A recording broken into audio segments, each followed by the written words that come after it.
On Tech News Today, lots of Microsoft news. Cortana shows its face, Xbox Live might go cross-platform, and Microsoft CEO Satya Nadella shuffles the deck. All that and more coming up next. This is Twit.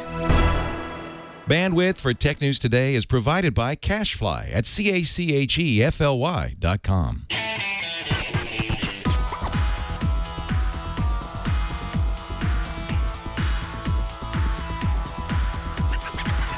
It's Monday, March 3rd, 2014, and this is Tech News Today. This episode is brought to you by Squarespace, the all-in-one platform that makes it fast and easy to create your own professional website or online portfolio. For a free 2-week trial and 10% off, go to squarespace.com and use the offer code TNT. And by ShareFile.com.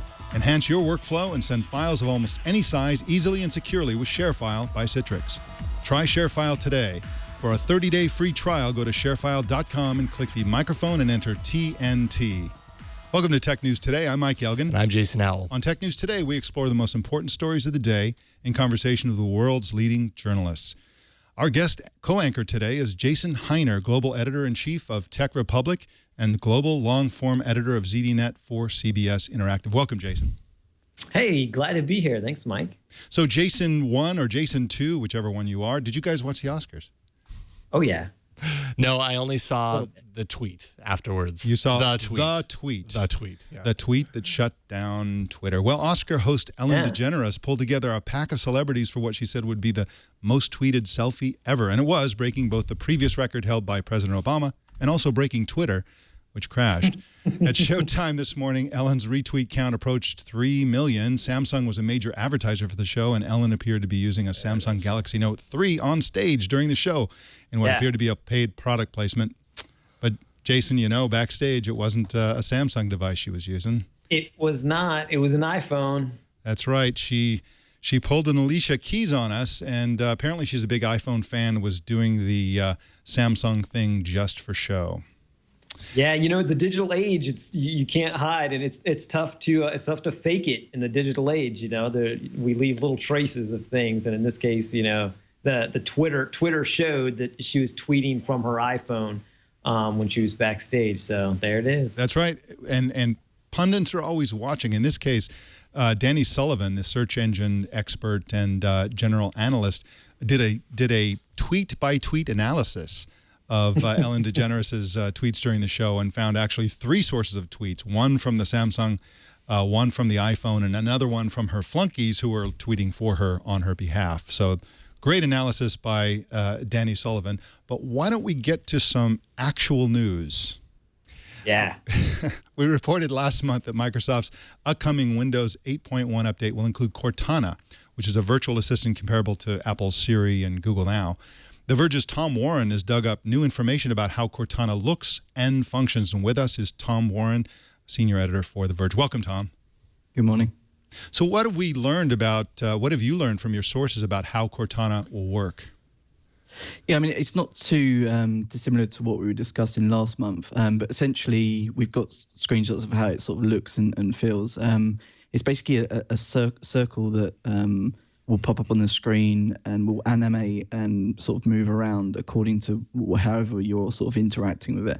So if you're asking it for the weather and that sort of stuff, if it's thinking, it will start spinning around. So in the screenshot that you're showing at the moment with the screenshot on the left, that's pretty much that symbol starts spinning around when it's like thinking or doing stuff according to what you're sort of asking it. But it's very similar in a sense to Apple's Siri. So you'll interact with it, you'll ask it things, and then it'll bring up the information accordingly. Now, it's similar to Siri in that respect, but it's similar to Google Now in another. It'll essentially harvest contextual information from your email. Is that right?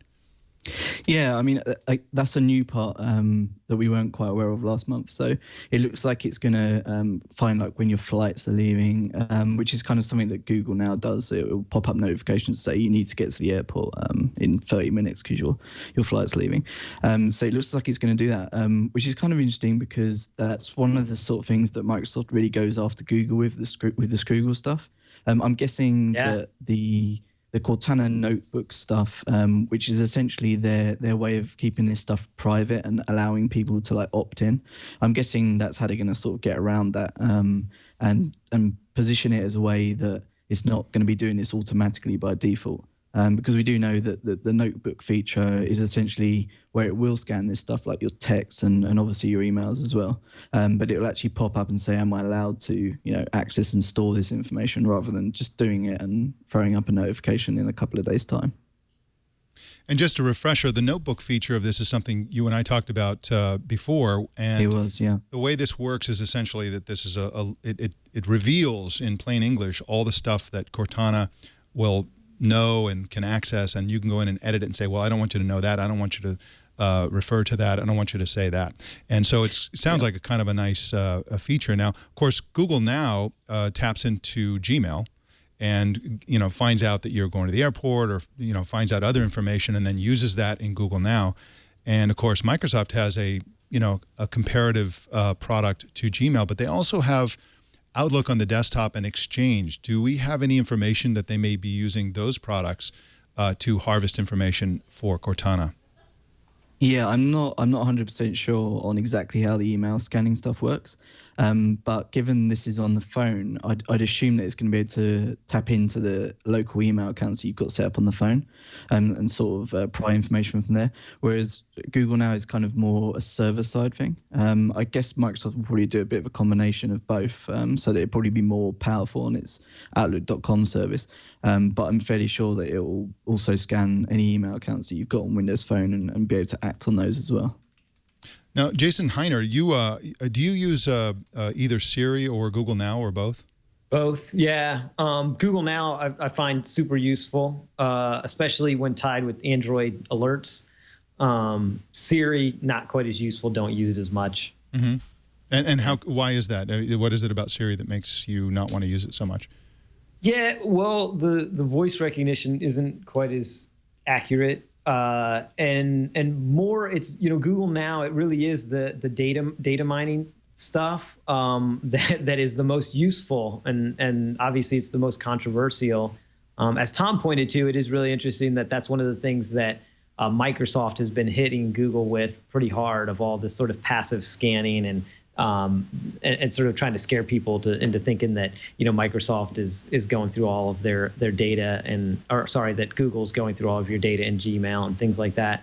But Microsoft would be silly not to do this. I think Google Now has shown that people they are uncomfortable for a few minutes until they realize the usefulness, until they either turn it off, or they realize, like, this is useful enough that I want to keep getting it, and it's worth me giving up a little bit because I'm getting a lot in return, either from whether it's automatic driving directions because you take your kid to drop them off at practice every Wednesday night, and so it knows and it tells you where what the best route is to take, or how long it's going to take in current traffic, and sends you alerts that you better leave in 5 minutes. Those kinds of things are just super useful, and Microsoft has the same kind of data as Google, especially if it were to tap into, as you were getting to, Mike, the Exchange and Outlook. If it were to tap into some of those things, it could do things just as powerful as what Microsoft could do things just as powerful as what Google does with Google Now. Yeah. So Tom, the name is Cortana. That's the name we refer to it as, and of course that's named after a Halo game character. Everybody likes that name for that reason. But is this a code name, or is this actually going to be the branded name? It's a code name for now, and as you can see in one of the screenshots, it's how they're referring to it in the settings. I'm not fully sure if they're going to pick that name. There's like lots of hoops they have to sort of jump through to be able to actually use that name, I think. But having said that, they could well go ahead and use the Cortana name. I see. Well, it's very interesting, and if you can stick around for the next scoop we got from you this morning, Sure. Tom Horn has 2 scoops this morning. Microsoft is planning to make Xbox Live cross-platform. Tom's sources say Microsoft is building a platform to extend Xbox Live functionality to iOS and Android games. Some of this information, Tom, comes from job postings, right?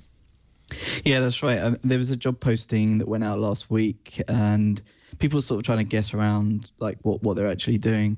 But essentially, they're trying to hire people to build. They're building almost extending Xbox Live into a platform. So say you're a game developer on iOS. They typically use Facebook or Game Center to sort of hook people in and get their friends and the sort of social aspects. But I think Microsoft is looking at that and wants to position it itself as the platform that people hook into so they can find their friends on Xbox Live. And obviously, you still had the Facebook integration. So essentially, also Microsoft kind of experimented with the achievement stuff back in, I think it was like September, October time, where they put like achievements in their iOS and Android version of a game called Wordament. So they kind of experimented in providing achievements on that side. So they're also going to bring those cross-platform. So, but the kind of key to this is that at the moment you have to, if you're a game developer, you have to jump through all sorts of certification and requests from Microsoft to actually get like an Xbox Live branded game on Windows or Windows Phone. So I think like the key for them now is to open that up and just make it a lot easier for developers to be able to do that even on Windows Phone and Windows, let alone iOS and Android. Well, if we've learned anything about this story, it's that Microsoft is horrible at keeping secrets. Their job posting flat out said, we will create a modern framework that is open source, lightweight, extensible, and scalable across various platforms, including Windows Store, Windows Phone, iOS, and Android. They just put it in the job posting, I guess. A little over enthusiastic on that one. Yeah. Yeah. A little over they enthusiastic. like to put way too much information in their job postings, and they haven't done for a while. I haven't seen many job postings that have had this sort of scale of information, but yeah, I mean they've put it out there. I mean they didn't really mention that it's Xbox Live, and I think that's the kind of key because that's their like premier service on their Xbox consoles and on Windows and Windows Phone. But I think it kind of underlines where Microsoft's heading over this year and the next.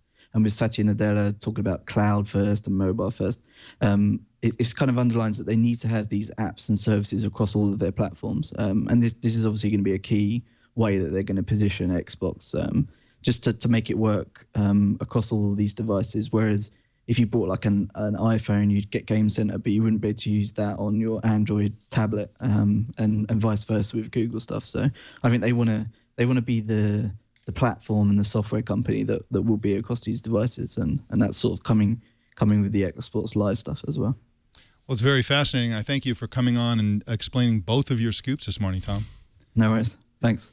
All right, you can find Tom on TheVerge.com and also at Tom Warren on Twitter. In a sec, we're going to tell you one more piece of Microsoft news about how they're shuffling the executive suite. But first, I want to tell you about Squarespace. Squarespace is a site where you can build an awesome website. I always use the word awesome because the websites that I've built, I think, are incredibly awesome. Beautiful sites, high-performing sites, sites that look amazing on mobile devices. Now, Squarespace is constantly improving their platform with new features, new designs, and even better support. So if you went there 6 months ago or 3 months ago or a year ago and think you know what Squarespace is all about, you need to go back there today because they are always reinventing themselves. They have 25 beautiful templates for you to start with. And they've recently added a logo creator tool. This is a tool that enables you, a non-designer, to build a logo for your company as if you were a designer. It's an amazing, amazing service. And you can check that out at blog.squarespace.com. Squarespace is incredibly easy to use, and if you have any questions, their tech support is open 24 hours a day, 7 days a week. I've used their help, and it is amazingly good help. It sounds expensive, but it's only $8 a month at the starting price and includes a free domain name if you sign up for a year. The new Squarespace Metric app for iPhone and iPad lets you check site stats like page views, unique visitors, and social media follows, and the blog app lets you do text updates, tap and drag images to change layouts, and to monitor comments on the go. So start a free 2-week trial with no credit card required and start building your website today. When you decide to sign up for Squarespace, make sure you use the offer code TNT. That'll get you 10% off and also show your support for Tech News Today. We thank Squarespace for their support of Tech News Today, and remember that a better web awaits, and it starts with your new Squarespace website. Well, Microsoft is reshuffling executives after the promotion of Satya Nadella as CEO. BizDev VP Tony Bates and Marketing Chief Tammy Reller are leaving the company. These departures are expected to be officially announced tomorrow. Executive VP for Advanced Strategy Eric Rudder will replace Bates. Marketing Exec Chris Capicella will replace Reller. And Mark Penn, a former political aide to the Clinton family and also Tony Blair, and also the architect of Microsoft's negative Scroogled campaign we talked about a minute ago, is becoming Microsoft's chief strategy officer. Steve Kovac is a senior tech editor for Business Insider and is here to explain all of this reshuffling. Welcome, Steve. Hey, thanks for having me. Now, Tony Bates is a popular guy, right? Both inside and outside of Microsoft. I believe they thought he was going to be the CEO of Microsoft within the company, and he's apparently a leading candidate to head the GoPro sort of action camera company. Is that your understanding? Yeah, I don't think he was necessarily a shoo-in for the job, but Microsoft employees who I've talked to, he was kind of the company man favorite among, the rank and file employees. Very likable guy. But it shouldn't be a surprise that he's leaving now, that he got passed up for the job in favor of Nadella. And so pretty much, as soon as Nadella was officially named as the board's choice, a lot of people kind of expected him to find a new opportunity. And he came from a different company. He was at Skype first, and he came to Microsoft as part of the Skype acquisition. And so now that there doesn't really seem to be a place for him, it's not a shock that he's moving on. And then I haven't heard too much about the GoPro thing other than Kara Swisher reporting it last night for Recode, but that also makes sense. It's a very buzzy company right now. They're going through an IPO pretty soon, which should be pretty exciting. So it would be really cool if he did end up landing there. Now, Jason Heiner, are you surprised that Mark Penn is staying? He's the guy behind the Scroogle campaign. And he's a sort of a Washington, D.C. style negative advertising kind of a person. And he was slammed in the press. The Scroogle campaign was slammed in the press for being both negative and false. And, we talked about it. It kind of gave Microsoft a bad reputation, and yet they're keeping him on as the strategy chief. Does that surprise you? Surprises me a lot. The Scroogle campaign was a disaster and completely the wrong vibe for the tech world. People don't like that kind of negative advertising in the tech world. And it is the sort of political campaign stuff. It works in political campaigns. It really works. It hurts you more than it helps you in the tech world, where people generally try to be, they like, at least in public, they like talk about innovation. They like talk about, how things are going to help you, how it's going to change the world. And they don't like sort of the negative stuff. Even sort of the most popular negative campaign of all time in the tech world was Apple's Mac guy, PC guy thing. And the reason it worked because they soft pedaled it and made the sort of Microsoft, PC guy sort of adorable. And so it sort of made it so palatable. While at the same time, they were just cutting those guys off at the knees with the stuff that they were doing. But yeah, so the Scroogle thing, I think, probably not a great choice. It is a surprise. We'll see how long it lasts. Maybe the guy has more capability than just being sort of a negative Nelly. But we'll see. But yeah, it's definitely, that's not the kind of company Microsoft needs to be, is the kind of company that sort of did the Scroogle campaign. That's for sure. Yeah, good point. Steve, what does all this reshuffling say about the new Satya Nadella Microsoft?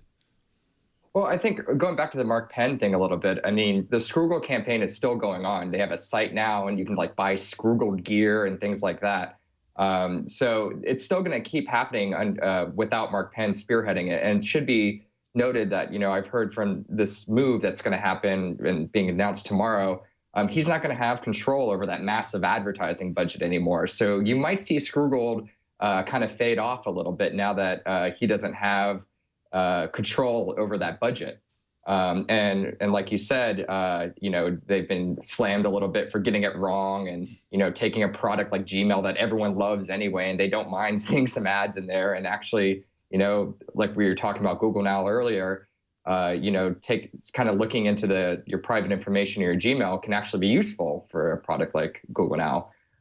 So I think, that kind of end of the business is going to fade away. And this might actually be interesting because Microsoft is trying to answer your question, Microsoft is trying to position itself as this mobile first, cloud service. And so I think there's the potential there for Penn to do a really good job advising Nadella. Well, how can we really position ourselves as a leader in this? And, not just be the company that powers just Windows phones and Windows PCs, but really powers any mobile device. And I think that's an interesting challenge for Penn in his new role. And then on the other hand, Reller is out. and she was all about Windows and Windows only. So I think, there's a chance that we'll see a shift from just a Microsoft device and platform push in their marketing materials to say, hey, we're on iOS. Hey, we're on Android. We make our own devices, but we're also on everything else. And we're the best cloud service you can get for anything, no matter what you choose to use. Yeah, interesting. You mentioned that Microsoft is still doing the Scroogle campaign, and in fact, they defend it, saying that they have data showing that it works. So the fact that they defend it, that they say that it works, the fact that they promote it or demote it, it's really not exactly clear. The guy behind the Scroogle campaign kind of suggests we have more negative advertising coming up from Microsoft in the future. Yeah, I mean, that's possible. We saw it work with Samsung when they, a couple of years ago, when they made fun of all the Apple fanboys waiting in line and instead, promoting their Galaxy S3 phone and Galaxy S4. So, I mean, it has worked in the recent past, going negative and, kind of poking fun. And then you can go back to the Mac and PC thing from the 90s and early 2000s. But yeah, it's possible they can remain a little negative, but I think they're going to really kind of shift the narrative a little bit. And instead of, pushing only Microsoft devices, I think you're going to see a little bit of a shift towards, we can be on everything. Well, thank you for coming on, Steve, and explaining this relatively complex reshuffling. Thank you. Thanks for having me. All right. You can find Steve Kovac at businessinsider.com and also on Twitter at Steve Kovac. You know how to spell Steve. Kovac is spelled K-O-V-A-C-H. Well, Apple has retired the awkward iOS in the car branding in favor of CarPlay. The new name and more details were rolled out over the weekend in an Apple press release. CarPlay is a dashboard screen and system that enables an iPhone connected via a lightning cable to be interacted with through the screens, buttons, Microsoft's microphones, and speakers built into the car. 9 to 5 blogger Benjamin Mayo is with us to explain what we've learned. So welcome, Benjamin. Hi, how are you? Great. So what did we learn in Apple's press release that we didn't already know? Well, Apple changed the name of iOS in the car to CarPlay because it was originally announced back at WWDC last year. And since then, it's obviously been through quite a lot of iteration. The original version seemed a bit rushed to get on the stage because the new layout, the new UI now has the home button and stuff down the right-hand side of the screen rather than along the bottom, which is how it originally looked out. And the home screen now reflects the springboard on the iPhone a lot closer.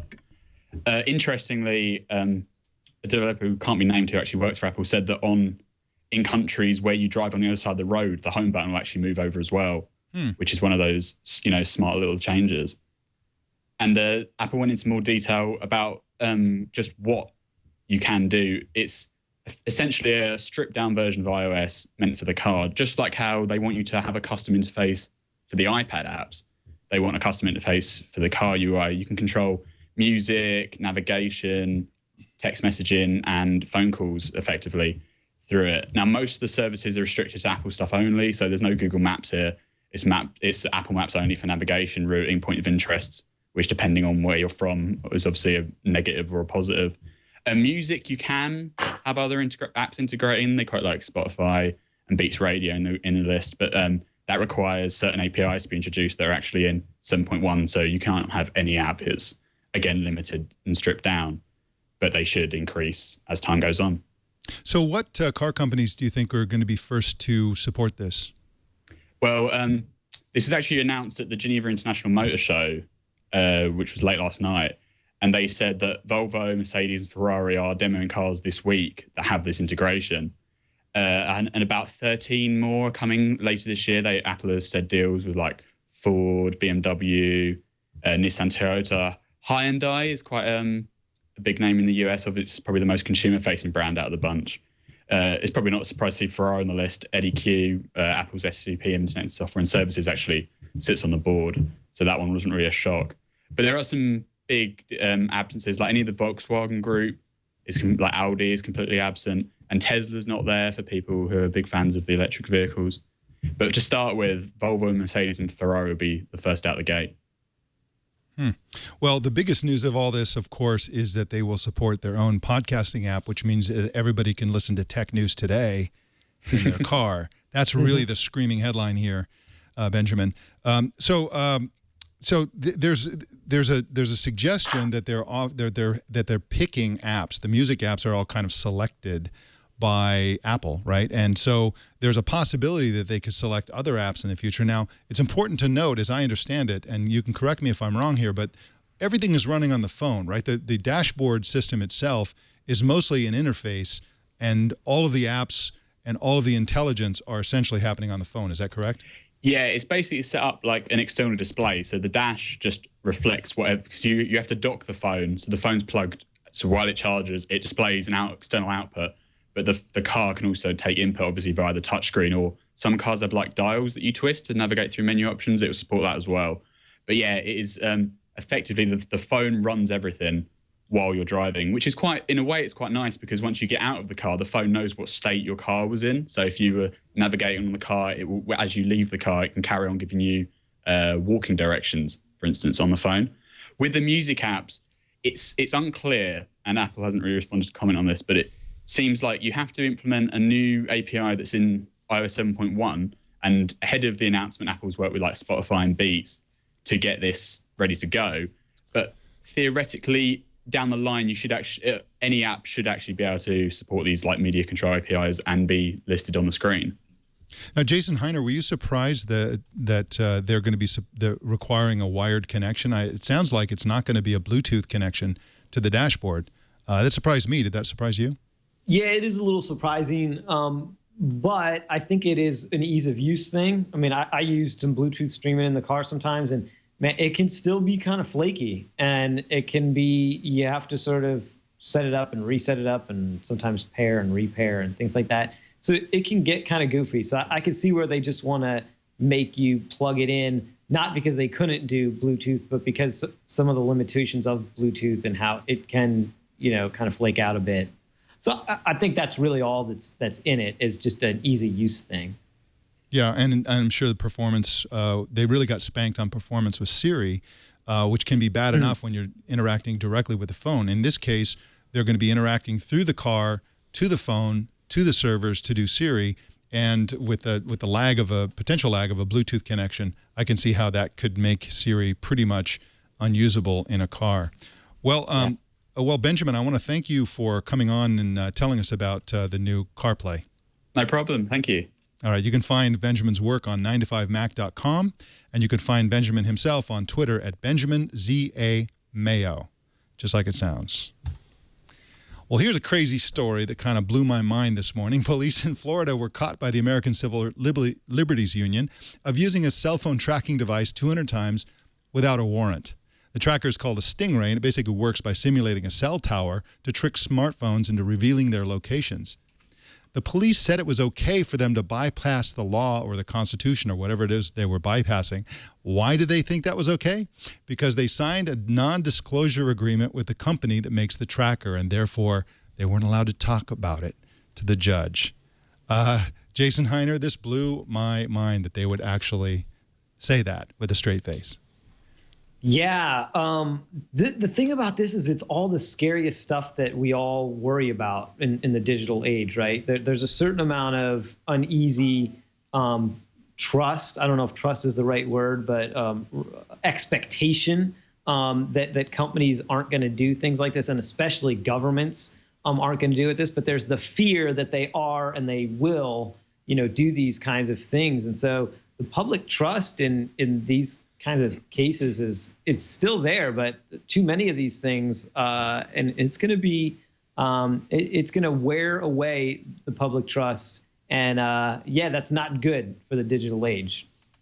The ACLU believes or fears that there are lots of police departments that are also doing this, that they only caught one of them because they happen to be embroiled in a lawsuit. So I'm sure hope there'll be a huge investigation to find out if police departments in Florida or anywhere else are hiding behind non-disclosure agreements to prevent them from going to a judge and getting a warrant before they track people. Well, in a second, we're going to get some email from viewers and listeners. But first, I want to tell you about ShareFile.com. ShareFile is a really, really great website and service that enables you to share files securely and easily and and give you a lot of peace of mind. And I'm going to tell you why. I use ShareFile myself for a bunch of reasons. I told you last week about how I've been using it, and my wife has been using it to communicate with our accountant for taxes. Now, these are, financial documents. We don't want them to get into anybody's hands. And of course, attaching documents to email and just sending it off is like the worst idea you can imagine, because the internet is completely insecure, email is insecure, and that's an easily hacked and easily stolen file that's going to be sitting out there on unknown servers till the end of time. It's a terrible idea. The second thing I use ShareFile for is to transfer files and videos. I always transfer enormous videos and pictures. I have a really nice camera, a Canon EOS 7D, and it creates massive video files. And how do I share those files with people?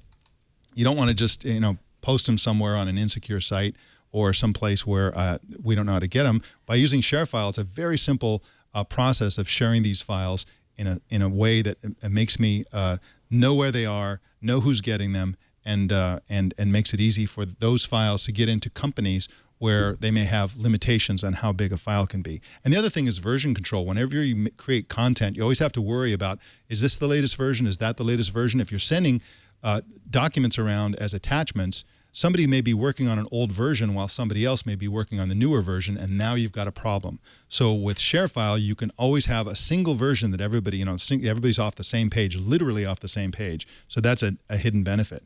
One of the coolest things about ShareFile is when you send a file, you can determine not only who sees it, but when they see it, you're notified that they see it. You can set it so that it can only be downloaded once or 3 times or 5 times, whatever you want. You have total control over not only how it's accessed, by whom it's accessed, and also you get information about who's accessing it and when. So I want you to try ShareFile with my special offer. Sign up today and receive a 30-day free trial with no obligation. Go to sharefile.com, click on the microphone at the top of the page, and enter TNT. Remember to visit sharefile.com and type in TNT. You really should be using ShareFile, and I highly, highly recommend it.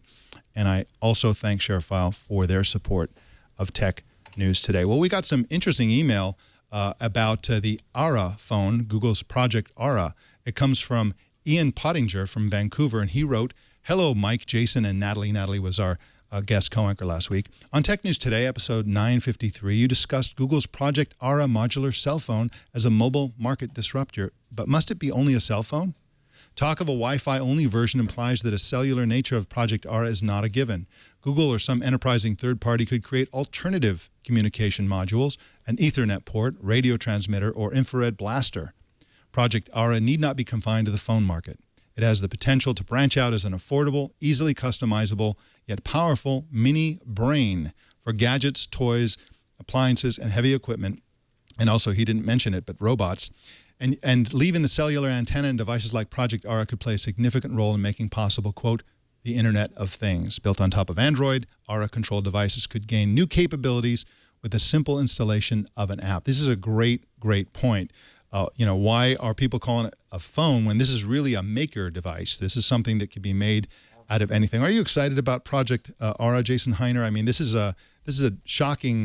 This was shocking news last week to me, at least, because I thought this is kind of a pet project that wasn't going to really go anywhere. Now they announced some developer conferences, and it sounds like Google is super, super serious about making this thing a real product. Yeah, it is. We did a good story on this on Tech Republic. We did a little deeper dive on kind of what was, what they're doing. It sounds like Regina Dugan is staying around, which is terrific. Now she's the head of this project, who used to be with the DARPA, with the Pentagon, right? That's right. Yes. And obviously they're doing the conferences. They're talking. They're really going deeper, right? They're really still interested in getting developers involved. The other thing in terms of connectivity, I like what what Ian from Vancouver is saying here. And one thing that he didn't mention that's worth considering too, something else we're kind of working on an article on, is sort of the state of white spaces. So if you have white spaces, white spaces are kind of like Wi-Fi, but for a broader, that go a lot further, like long-range Wi-Fi, and where you could cover whole cities, you can cover whole areas. And this is already kind of happening in Africa. We have some stories that we did on that. White spaces are real now, and it's there. It's basically taking the old telephone spectrum and using it for this sort of longer-range Wi-Fi. And then, but it's also, they're working on it U.S. It's got some potential to come here too. So you consider if you take something, this kind of maker device, and you paired it with something like white spaces specifically, and all of a sudden, which is Google and Microsoft are very interested in and have been for a long time, and now it is kind of coming to fruition in some ways, or at least has some good potential finally. Then all of a sudden, that is a more interesting thing, and it is a more disruptive thing. It probably is more of a geek set sort of device and hobby and maker kind of thing, but super interesting. Super interesting, and all the more interesting because they're planning to make it cost just $50 for the base unit. And so you combine all of this flexibility with a low price. And like you say, in Africa, this could be enormous. This could be enormous all over the world for all kinds of different reasons. And that's really what's so exciting about it, is we don't know what this is going to be. It's going to be lots of different things for lots of different people. So I think this is really an interesting development. Open source hardware. That's right. Fun stuff. I love it. Well, Pizza Hut is working with an Austin, Texas-based outfit called Chaotic Moon Studios to turn restaurant tables into interactive touch displays for ordering your pizza. The system lets you build a virtual pizza from the crust through the sauce and all the way through the various toppings using this touch screen. It's like a giant iPhone. Looks to me like what we used to call a Microsoft Surface, now a Microsoft Pixel Sense table. I don't know if that's what it was. I've sent email to Chaotic Moon, and we haven't heard back from them yet. But look at this. You just choose the size of the pizza, and you choose the type of crust, and then you choose the amount of sauce and the cheese. And you basically build a pizza that's made out of bits. And then you push a button at the end, and that is delivered to the kitchen as an actual order.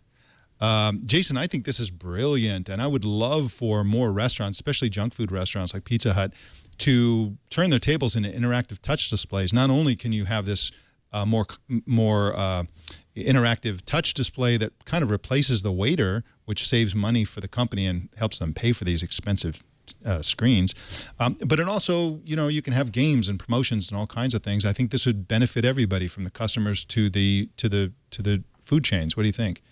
Yeah, how fun is that? I mean, that looks actually really cool. I also like you could one of the things that I always do, I end up looking up nutritional information and stuff on my phone, and so you could have that built into this display, right? You could actually be looking up nutritional information on this. You could be able to compare, the nutrition of one maybe order to another.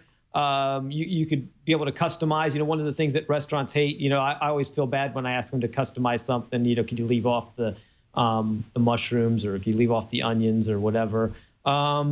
This makes it just the opposite, where you're sort of, it's a more customer-centric approach to ordering the stuff. I think it looks super fun and highly useful. And certainly, you're still going to need people to take food to people, but it does also lower the need for as much manual labor to a certain degree, right? You're going to have some technologists, and said this is where a lot of the economy is going. You're replacing some of these manual labor tasks with sort of higher level things, and that's what you would have here. You'd obviously need somebody to support these devices. You need somebody, building and updating software all the time and that kind of thing. But you need fewer, manual labor workers, doing all that sort of conveyance back and forth of orders to the kitchen and that kind of thing, and bringing the food out. Sure, unless they partner with Google and have one of Google's scary Terminator robots delivering your pizza, that would be cool. There you go. You go. Well, Jason, I want to thank you for joining us today and being our guest co-anchor. Where can people find your work? Pleasure. Yeah. So techrepublic.com and zdnet.com. Those are the two sites that I work on every day.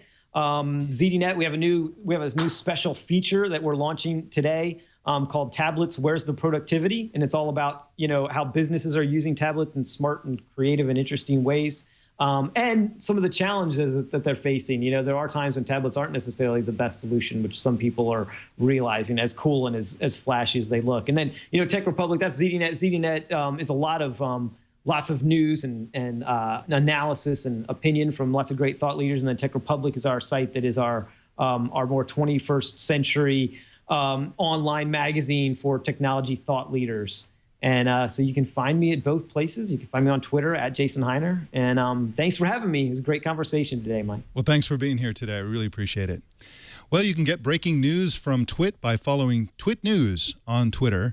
You can subscribe to Tech News Today at twit.tv/TNT, and we encourage you to do so. You can email us at tnt@twit.tv, leave us voicemail by calling 260-TNT-SHOW, subscribe to our subreddit at technewstoday.reddit.com, and follow our social pages by searching for Tech News Today on Twitter, Facebook, Google+, and YouTube. Also, don't miss our evening newscast, Tech News Tonight, at 4 p.m. Pacific. My name is Mike Elgin. Thank you for joining us. We'll see you tomorrow.